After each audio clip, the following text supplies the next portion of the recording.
కమలాపురం నియోజకవర్గం పైసపల్లెకు చెందిన సంగీత. ఈమె బీటెక్ పూర్తి చేశారు.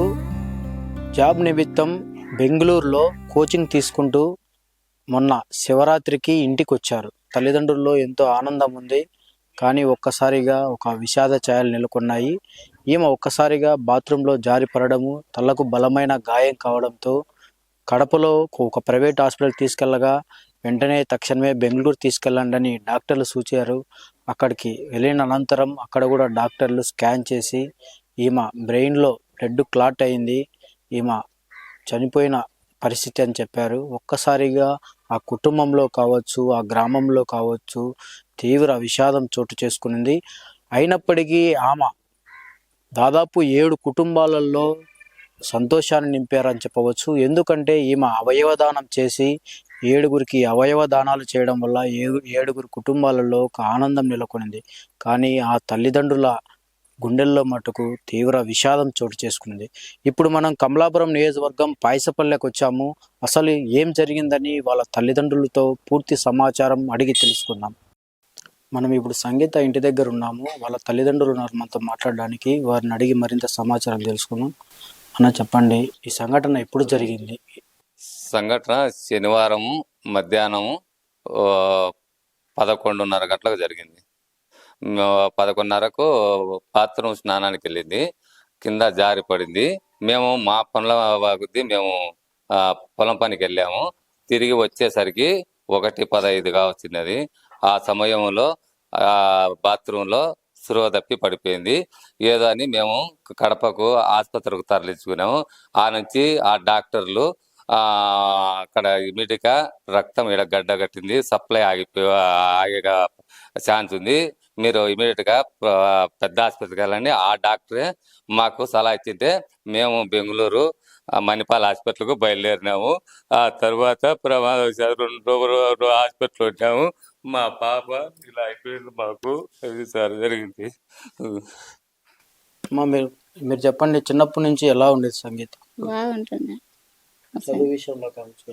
సంగీత బాగా చదువుకుంటూ బాగుండింది. ఒక మాట కూడా తిరిగి చెప్పేది కాదు, మాకు అది ఏ పని చెప్తే చేస్తుంది సార్. నేను చేయను, నేను పోను, స్కూల్కి వెళ్ళను, ఎక్కడ పోమంటే అక్కడికే వెళ్ళాను. మేము చెప్పిన ఆ స్కూల్కే లేదు, ఎక్కడ అంటే అట్లా అలాగే చేసేది. మాకైతే తిరిగి ఏ మాటల్లో కూడా మాకు తిరిగి చెప్పకుండా మాకు అనుకూలంగా బాగున్నాయి సార్. మాకు టైం బాగలేదు సార్. మాకు ఇలా జరిగింది సార్. బెంగళూరు బీటెక్ పూర్తి చేసుకొని బెంగళూరు కోచింగ్ చేయబోయింది.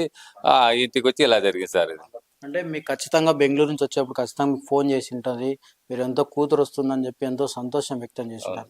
ఒక్కసారిగా ఇలాంటి సంఘటన జరిగింది, దీనిపైన ఏం చెప్తారు? అవును సార్. అంటే మాకు ఇంటికి వచ్చే సార్ ఏదో అది బ్యాంక్ అకౌంట్ అట్లా ఇంటికి వచ్చి పోతామా పండగ అని వచ్చింది సార్. మేము మళ్ళీ పోవాలంటే పండగ అంటే ఆ రోజు మేము మధ్యాహ్నం నుంచి వెళ్ళుదలేమా అని చెప్పినా సార్. అంతలోగానే ఈ ప్రమాదశాత్తు మాకు జరిగింది సార్. అది సార్ అన్న, ఒకటి కూతురు అంటే తండ్రికి ఎంతో ప్రేమ, అదే విధంగా కూతురు తండ్రి అంటే ఎంతో ప్రేమగా ఉంటుంది. మీకు ఆమె ఎన్నోసార్లు చెప్పింటారు, అంటే ఇప్పుడు బీటెక్ పూర్తయింది కాబట్టి ఆమె ఏదో ఒకటి సాధించాలని కూడా మీకు చెప్పింటారు. అసలు ఆమె ఏమనుకునింది? మా ఉద్యోగం సంపాదించుకోవాలా, నేను జాబ్ తెచ్చుకోవాలా, మా చిన్నాన్న కొడలకు జాబ్ వచ్చింది, నేను తొందరగా నేను ఇంటర్వ్యూలు పడుతున్నాయి, నేను జాబ్ సంపాదించుకోవాలని ఎప్పుడు ఇదే అంటున్నది సార్ మా పాప. అదే మీకేం చెప్పేది? మాకేం చెప్పదు సార్, జాబ్ గురించి జాబ్ కావాలంటుంది. ఇప్పుడు జాబ్ చేయాలని ఆ పాపకంతా. ఇంకా కొంతమంది ఇక్కడ గ్రామస్తులను కూడా అడిగి తెలుసుకుందాం మనము. సంగీత వాళ్ళ పెద్దనాన్న ఉన్నారు ఇక్కడ, ఆయన అడిగి మరిన్ని విషయాలు తెలుసుకుందాం. నాకు చెప్పండి, సంగీత చదువు పట్ల కావచ్చు, అంటే మీరు పెద్దనాన్న అవుతున్నారు కదా, ఎలా ఉండేది ఆమె అందరితో? చదువు పట్ల చాలా శ్రద్ధ వహించుతుంది. ఆ పాప లక్ష్యం జాబ్ కొట్టాలనే ప్రయత్నం చేస్తానేది. కాకపోతే ఈ దురాష్టవత్తు ప్రమాదం జరిగింది, ఈ సంఘటన జరిగింది. అంటే బెంగళూరు నుంచి వచ్చినప్పుడు మీతో ఏమన్నా మాట్లాడారన్నా? అంటే నాకు ఈ కోచింగ్ అయిపోయింది పెద్దనాన్న, ఏదైనా జాబ్ వస్తుందని ఏమన్నా మీతో మాట్లాడారా? కోచింగ్ పూర్తయిపోతానే నాకు జాబ్ వస్తుంది పెద్దనాన్న, హ్యాపీగా ఉంటాను, చాలా బాగుంటాను అని చెప్పింది. ఇక్కడ ఇంకొకటి, ఇప్పుడు ఆమె చనిపోయారు. కానీ ఎంతో మంది అంటే దాదాపు 7 కుటుంబాలలో ఆమె ఒక విధంగా ఆనందాన్ని నింపారని చెప్పవచ్చు. ఎందుకంటే ఎవరైనా గానీ అవయవ దానాలు చేయాలంటే ఎంతో ఆలోచన చేస్తారు. ఇలాంటి టైంలో ఇలా అవయవ దానం చేసేదాన్ని మీరెలా చూస్తారు? మేము చాలా సంతోషిస్తున్నాం ఆ పాపను గురించి. ఇంత చేసింది కాబట్టి, మిగతా కుటుంబాలకు జీవితాలను ఇచ్చింది కాబట్టి మా పాప ఉంటుందని మేము అనుకుంటున్నాం. సంగీత మామున్నారు. ఆయన్ని అడిగి మరింత సమాచారం తెలుసుకుందాం. అన్న, సంగీత బీటెక్ పూర్తి చేసుకొని బెంగళూరులో కోచింగ్ తీసుకొని తల్లిదండ్రుల ఆశయాలు నిలబెట్టాలని చెప్పి ఆమె ఎంతో ఆశించుంటుంది. ఇలాంటి టైంలో మహాశివరాత్రి రోజు ఇంటికి వచ్చి ఇలాంటి బాధాకరమైన సంఘటనలు చోటు చేసుకునింది. అందులో ఆమె కొంతమంది జీవితాల్లో కూడా వెలుగు నింపింది. ఓవరాల్గా ఇది చూస్తే మీరు ఏం చెప్తారు? నా ఇట్లా చదువుకున్న ఏ విద్యార్థినికైనా ఇట్లా జరగడం అనేది చాలా బాధాకరమైన విషయమే. ఇందులో తన కూతుర్ని ఇట్లా చదివించి బెంగళూరులో కోచింగ్ ఇచ్చిన తర్వాత ఇట్లా ఇంటికి వచ్చి ఇట్లా ఇంటి దగ్గర ఇట్లా జరగడం మరింతైనా బాధాకరమైన విషయమే. ఇది ఎవరు ఊహించని విషయం ఇదైతే. ఎందుకంటే ఇట్లా బాత్రూంలో ఇట్లా జారి కింద పడి తలకి గాయం జరిగి ఇట్లా జరిగింది అనేది ఎవరు ఇంతవరకు జీర్ణించుకోలేకపోతున్నారు విషయాన్ని. సో అక్కడ కడపకు తీసుకెళ్లారు, తర్వాత అక్కడ నుంచి బెంగళూరు తీసుకెళ్ళడం, వాళ్ళు స్పందించడం లేదు, ఎటువంటి స్పందన లేదని చెప్పడం. సో ఇమ్మీడియట్గా నెక్స్ట్ డే బిఫోర్ తర్వాత సో ఇలా బ్రెయిన్ డెడ్ అయింది అని చెప్పడం. ఎవరు తీసుకోలేకపోతున్నారు వాస్తవానికి. మేము కూడా ఏం మాకు ఇలాంటి ఇప్పుడు మాట్లాడిన సందర్భాలు లేవు. సో ఇంతమందికి 7 మందికి తిరిగి లైఫ్ ఇవ్వడం అనేది చాలా గొప్ప విషయం ఇది. సో ఇప్పుడు వీళ్ళు అసలు అలాంటి టైంలో స్పందించాలంటే మాత్రం ఎవరు స్పందించలేరు వాస్తవంగా. పోతే పొందిలే, ఎవరు పోతే మాకేం లేదు, మా బిడ్డే పోయిన తర్వాత మాకేం లేదు అనుకుంటాం. కానీ ఎందుకు మేము ఇవ్వాలనే ఆలోచనతో ఎవరైనా ఉంటారు. ఎందుకంటే జరిగిన తర్వాత వాళ్ళ బాధల్లో ఉన్నప్పుడు. సో మంగళవారం జరిగింది ఇన్సిడెంట్. శనివారం జరిగిన తర్వాత టైం అనేది ఇవ్వడం అనేది అంతవరకు ఎవరు వెయిట్ చేయలేరు కదా. సో నిన్న మంగళవారం ఉదయం 11కి డిక్లేర్ చేశారు డాక్టర్, ఒక బ్రెయిన్ డెడ్ అయింది, ఇంకా మేమేం చేయలేము. సో ఏదున్నా వైటల్స్ అనేది ఫంక్షన్ అవుతున్నాయి, ఇవి ఆర్గాన్స్ డొనేట్ చేసేదానికి అవకాశం ఉంటుంది అని చెప్తే మాకేం అనుకుంటాం తప్ప ఎవరు ఎందుకు స్పందిస్తారు చెప్పండి. సో ఇలా వీళ్ళు స్పందించి సో దానికి మళ్ళీ చాలా టైం జరిగింది, జరగడం కూడా చాలా టైం జరిగింది. సో మంగళవారం ఉదయం 10-11కు చెప్పిన తర్వాత సాయంత్రం వరకు అర్థం కాని విషయం వీళ్ళకి, ఎవరికి ఏం చేయాలని అర్థం కాని విషయం. సో అలాంటి టైంలో వీళ్ళు అక్కడ ఎవరు లేకపోయినా వీళ్ళు నిర్ణయం తీసుకొని ఓకే ఇస్తాము అని నిర్ణయం తీసుకోవడం. సో మరుసటి రోజు బుధవారం ఉదయం 3 o'clockకి తీసుకెళ్లారు ఆపరేషన్ థియేటర్కి. తీసుకెళ్ళి వాళ్ళు అక్కడ కర్ణాటక స్టేట్ గవర్నమెంట్ ఒక అప్లికేషన్ ఫామ్ ఇచ్చారు. అందులో సైన్ చేశారు. మొత్తం liver, kidneys, ice, heart, lungs, so ఏవి వర్క్ అయితే, ఏ ఫంక్షన్ అవుతాయి, ఏ ఉపయోగపడుతుంది మరొక ప్రాణానికి అంటే ప్రతి ఒక్క పార్ట్ తీసుకెళ్ళండి అని వీళ్ళు సంతకం చేశారు. నా కన్సెంట్ ఫామ్లో సంతకం చేశారు. సో అట్లాంటి టైంలో సంతకం చేయడం అనేది ఇంకా వీళ్ళ గొప్ప విషయమే. కానీ ఎమోషనల్గా వీక్ అయిన వాళ్ళు ఎవరు చేయలేరు ఆ విషయం. ఎమోషనల్గా వీళ్ళు ఎంత గట్టిగా ఉన్నారనేది ఆ విషయాన్ని బట్టి మనం అర్థం చేసుకోవచ్చు. సో 3 గంటలకు తీసుకెళ్ళడము, ఇమ్మీడియట్గా ఎవరైతే ఆ పేషెంట్స్ ఎవరికైతే అవసరం ఉన్నాయో ఇమ్మీడియట్గా ట్రాన్స్ప్లాంట్ కూడా చేశారు. ఫస్ట్ ఇమ్మీడియట్గా లివర్ ట్రాన్స్ప్లాంట్ జరిగిపోయింది 3:30కి. నెక్స్ట్ హార్ట్లో valves, next kidneys, lungs, eyes అనేది తీసుకొని శ్రద్ధ ఐ బ్యాంక్ అనే వాళ్ళు ఇచ్చారు. అది ఐస్ అనేది ఫ్రీజర్లో పెడతాము, సో ఎవరికి రిక్వైర్మెంట్ వాళ్ళు తీసుకుంటారని చెప్పి. సో అక్కడ గ్రూప్ ఆఫ్ డాక్టర్స్, గ్రూప్ మొత్తం స్టాఫ్ అంతా వచ్చి తర్వాత కంప్లీట్ అయిన తర్వాత వాళ్ళే వచ్చి మొత్తం దగ్గర ఉండి అదంతా మీరు వీడియోస్ కూడా చూడొచ్చు. అలా ఇచ్చి ఇంకా ఏమంటే ఇంకా వాళ్ళకు తెలుసు అక్కడ నేను వీళ్ళకి తెలియదు, కానీ కొద్దిమంది ఎవరైతే రెసిపియన్స్ తీసుకున్నారో నేను వాళ్ళని నోటీస్ చేసి అక్కడ. సో వాళ్ళ ఆనందం ఎంత ఉందంటే చెప్పలేని ఆనందము. సో వీళ్ళకి ఇటువంటి అవకాశం అనేది, వాస్తవంగా ఇటువంటి అవకాశం అనేది జరగకూడదు. ఇంత చిన్న వయసులో రావడం అనేది ఆయన అమరజీవి. సో వాళ్ళ తల్లిదండ్రులకు తీరని బాధ అయితే మిగిలిచిపోయింది పాపం, అది ఎవరు తీర్చలేనిది. సో ఈమె రూపంలో ఇంకా 7 మంది బ్రతుకున్నారనేది ఆ ఒక్క విషయాన్ని వాళ్ళు మనసులో పెట్టుకుని వాళ్ళు మనోధైర్యంగా ఉండాలి. వాళ్ళకి ఇంకొక కొడుకున్నాడు, అదొకటి మేము కోరుకుంటున్నాం. మనసు నిబ్బరం చేసుకుని గట్టిగా ఉండాలని కోరుకుంటున్నాం. మా మరిది అబ్బాయి ఆ, చాలా కుటుంబం కష్టపడి పైకి వచ్చినారు. పిల్లలను మనం కష్టపడిన వ్యవసాయంలో పిల్లల్ని మంచి చదువు చదివించుకోవాలనే ఒక ఉద్దేశంతో చాలా కష్టపడినారు ఇద్దరు. కష్టపడి చిన్నప్పటి నుంచి వాళ్ళు చదువు అంటే పెద్దగా చదువుకోకపోయినా కూడా కష్టపడి మన పిల్లలను మన మాదిరి కష్టపడకూడదు, బాగా చదువు చదివించుకోవాలనే ఉద్దేశంతో పాపను బీటెక్ చదివించినారు. అబ్బాయి కూడా బీటెక్ చదువుతున్నాడు, ప్రజెంట్ చెన్నైలో చదువుతున్నాడు. అనే ఆ ఆలోచనతో మంచి కుటుంబము, ఎవరి జోలికి పోయేది కానీ అట్లా చాలా. అమ్మాయి కూడా చాలా మంచిది అంటే చాలాలో ఎవరు పిలిచినా పలకడం కానీ అంత బాగుండింది. మాతో చాలా బాగుండేది అమ్మాయి కానీ, తల్లిదండ్రులు కానీ, తమ్ముడు, మొత్తం కుటుంబం అట్లా బాగున్నారు.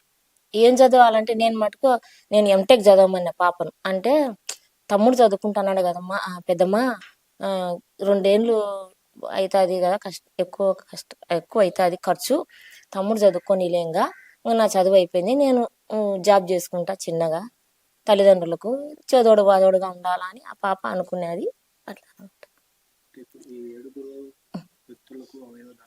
చేసి అది ఆ అమ్మాయి చేసిన ఈ త్యాగము తల్లిదండ్రులు ఇచ్చినారు, చాలా మంచిది. 7 మందికి మంచి వాళ్ళకు ఆ అవయవాలు డబ్బు ఖర్చు పెట్టిన దొరకని అవయవాలు కాబట్టి ఆ అమ్మాయి మంచి ఆలోచన. అమ్మాయి తల్లిదండ్రులకు వాళ్ళను దేవుడు వాళ్ళకు మనశ్శాంతి బాగా ఇవ్వాలని నేను మరి కోరుకుంటున్నాను. ప్రజల తరపున, మా కుటుంబాల తరపున, అందరి తరపున.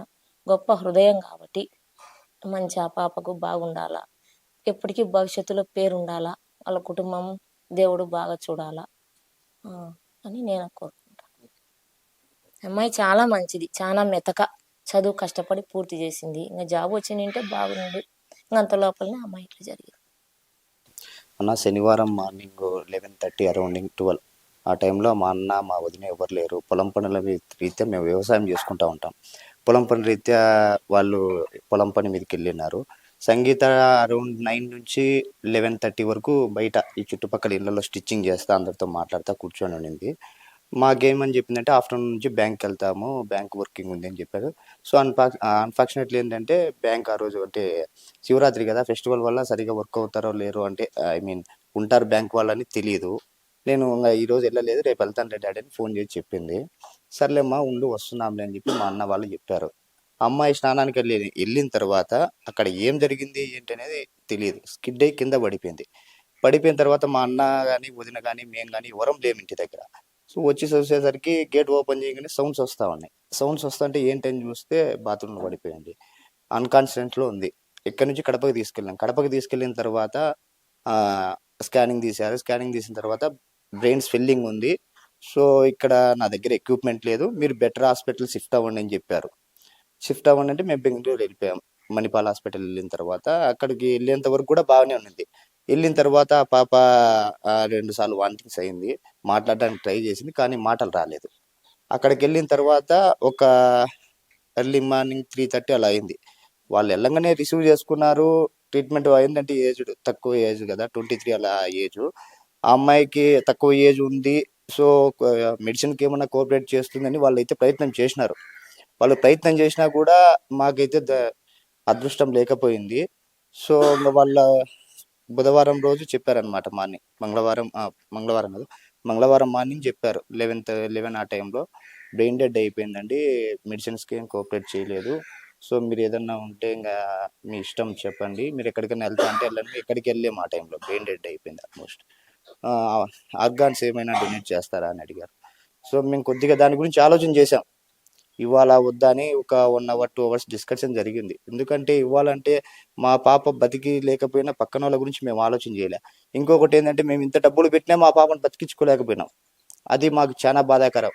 డబ్బు లేని వాళ్ళ పరిస్థితి కూడా చాలా మంది ఉంటారు. మా పాప లేకపోయినా మా పాపతో పాటు ఒక 6-7 కుటుంబాలు బతుకుతాయనే ఉద్దేశంతో మేమందరం డిసిజన్ తీసుకొని ఆర్గాన్స్ అయితే డొనేట్ చేశాం.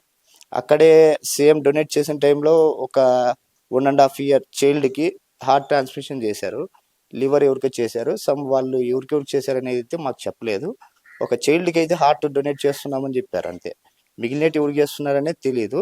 సో మాకు అక్కడ హాస్పిటల్ నుంచి ఇది ఒక సర్టిఫికెట్ ఇచ్చారండి డొనేట్ చేసినట్టు, ఐస్ది. మిగిలిన పార్ట్స్ అయితే ఏమి ఇవ్వలేదు. కానీ ఎప్పుడు ఆ పాప పుట్టినప్పటి నుంచి ఎంతసేపు మా నాన్న బాగుండాలి, మా అమ్మ బాగుండాలి, నా తమ్ముడు బాగుండాలి అని ఆలోచన చేసేది తప్ప వేరే ఒక్కరితో కూడా ఎవరితో ర్యాష్గా మాట్లాడడం కానీ ఏదైనా మాట ఇది చేయడం కానీ లేదు. పండగ కంటే అంటే చనిపోయే హాస్పిటల్కి వెళ్ళే బిఫోర్ 1 డే ఈ ఈ ఏరియా మొత్తం ఫెస్టివల్కి ముగ్గులు పెట్టింది. ఇంటింటి దగ్గర ఏ ఫెస్టివల్ వచ్చినా ఈ స్ట్రీట్ మొత్తం ముగ్గులు వేసేది. మొత్తం అంతా ఫ్రెండ్లీగా ఉండేవాళ్ళే, చిన్న పిల్లలతో సహా ఎవరైనా ఫ్రెండ్లీగా ట్రీట్ చేసేవాళ్ళే మా చెల్లెల్ని. కానీ మేము ఇది తట్టుకోలేకపోతున్నాము. అంతకు మించి మేమేం చెప్పలేము. సంగీత చిన్నప్పటి నుంచే చదువుల పట్ల ఎంతో ఆసక్తిగా ఉండేది. తండ్రితో చాలా స్నేహపూరితంగా ఉండి, నాన్న నేను ఖచ్చితంగా జాబ్ తెచ్చుకుంటాను, ఖచ్చితంగా మీరు అనుకున్న ఆశయాలు నిలబెడతానని చెప్పి కూడా సంగీత ఎప్పటికప్పుడు చెప్పేది. ఈమె బీటెక్ పూర్తి చేసి బెంగళూరులో కోచింగ్ నిమిత్తము బెంగళూరుకి వెళ్ళారు.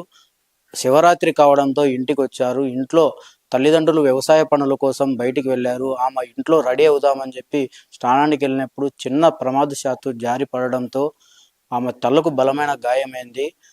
అంటే వెంటనే సమయానికి ఇంట్లో ఎవరు లేకపోవడంతో, సమయం ఎక్కువ అవ్వడంతో ఈ ప్రమాదం మరింత పెరిగింది. ఒకసారిగా తల్లిదండ్రులు రావడము, ఆమెను అన్కాన్షియస్ స్టేజ్లో చూడడము, వెంటనే కడపలో ఒక ప్రైవేట్ హాస్పిటల్ తీసుకెళ్ళడము.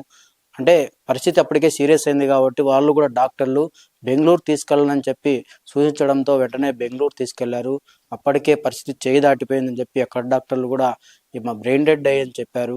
కానీ ఇక్కడ ఇంకొకటి, ఎందుకంటే సంగీత అప్పటికి ఆమె మరణించినప్పటికీ ఆమె 7 కుటుంబాల్లో ఒక సంతోషాన్ని కావచ్చు, 7 ప్రాణాలు నిలబెట్టాలని చెప్పి ఆ దేవుడు రాశాడేమో. కానీ అక్కడ డాక్టర్లు ఆ కుటుంబ సభ్యులకు ఒక మాట అడిగారు, ఆమె అవయవదానాలు మీరు చేస్తారేమో, ఒకసారి ఆలోచన చేయండి అని చెప్పడంతో ఒక్కసారిగా అప్పటికే సంగీత మాలో లేదని చెప్పి ఆ తల్లిదండ్రులు ఎంతో ఆవేదన కావచ్చు చెందుతున్నారు. బంధువులు కావచ్చు, తల్లిదండ్రులు. ఆ టైంలో డాక్టర్లు ఒక మాట వాళ్లకు అర్థం కాని పరిస్థితిలో ఉన్నప్పటికీ ఒక్కసారిగా వాళ్ళు ఎంతో పెద్ద మనసు చేసుకొని ఈ మంచి కార్యక్రమానికి వాళ్ళు చేయండి అని డాక్టర్లు సూచించడంతో ఆమె అవయవాలను 7 అమర్చారు. ఆ 7 ప్రాణాలు కూడా నిలబడ్డాయని మనం చెప్పవచ్చు.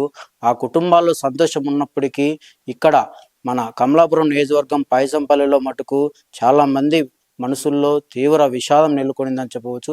ఏదైనప్పటికీ సంగీత మనలోనే ఉంది.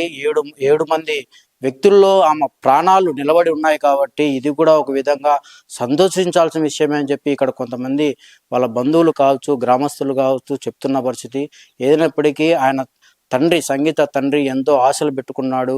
ఆమె మంచి చదువుకొని ఒక మంచి ఉద్యోగం తెచ్చుకుంటుందని చెప్పి ఆ కుటుంబంలో ఎంతో సంతోషం ఉన్నప్పటికీ ఈ ప్రమాద రూపంలో ఆ కుటుంబంలో తీవ్ర విషాదం నెలకొనింది.